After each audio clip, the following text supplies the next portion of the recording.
Joining me now live from Detroit on the impact this could have on the economy is another Midwestern city feeling the chill. Jake Lesouye, he is a senior analyst at the financial medium firm at Benzinga. Welcome to BizAsia America from also a very cold Detroit.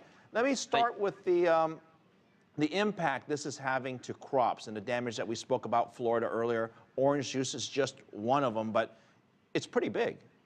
Well, absolutely. I mean, you want to look at crops as a whole, especially corn, because corn isn't just for consumption, but it's also for ethanol production. And it also goes into feed, like you were saying with cattle earlier.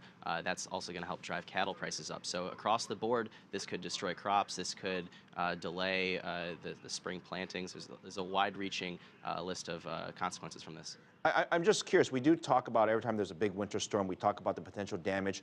When do you know that the crops have been damaged? Is it an immediate thing or is it something that takes time to find out? Well, that's something that you really only find out once you have the production come through. I mean, obviously, I'm not a farmer myself, so I don't know the exact time when you know that they're damaged. But you really start noticing it in the summer when they start going through their crops and noticing whether or not there's a lower yield than expected.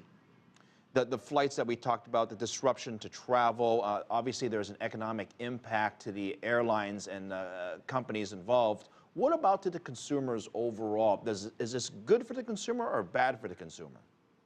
To be honest, it's kind of a mix for the consumer, right? So it kind of delays their spending during this cold spell, but the spending is going to come back afterwards. So I would say it's kind of a wash for the consumer while you have companies like airlines who do actually budget in for these days. You do see a drop in, if you have a colder than normal winter, you're going to see a drop in retail spending, specifically on the brick and mortar side, and you're also going to see lowered construction spending. So it doesn't affect the individual consumer as much as it would the economy as a whole. Let me ask about the businesses. I mean, just here and around D.C., I mean, it's been obviously cold, and a lot of companies have sort of had this sort of reduced movement. Does it impact, if I'm coming to visit you on a business trip, I might possibly cancel and just delay it. I mean, that ultimately, if thousands and tens of thousands of people do that across the country, that does have an impact on business, does it not?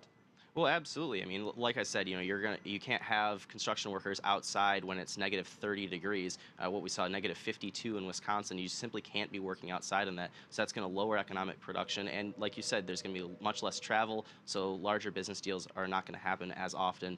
You are going to see a little bit of an economic hit the longer this lasts. 3 days isn't necessarily going to do it, but if you get to 5 days, 10 days, you're going to start seeing an effect then. We were talking about this in the newsroom earlier, and it seems like, maybe it's the media perhaps, but it seems like these storms, you hear about Superstorm Sandy, we hear about this awful heat over the summer, and now this once in every 20 or 30 year decade polar vortex that's hitting across the U.S. Does it seem like these disasters are getting worse, or is it just because the media is here?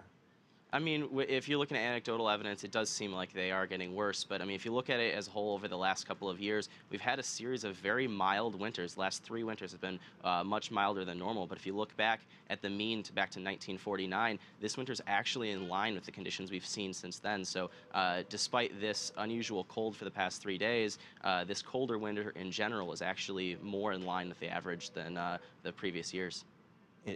It's absolutely amazing when you see the impact this is having. Now, we're hearing news that later this week the weather will become back to normal. How long does it take for the economy to sort of get back to normal after the weather does?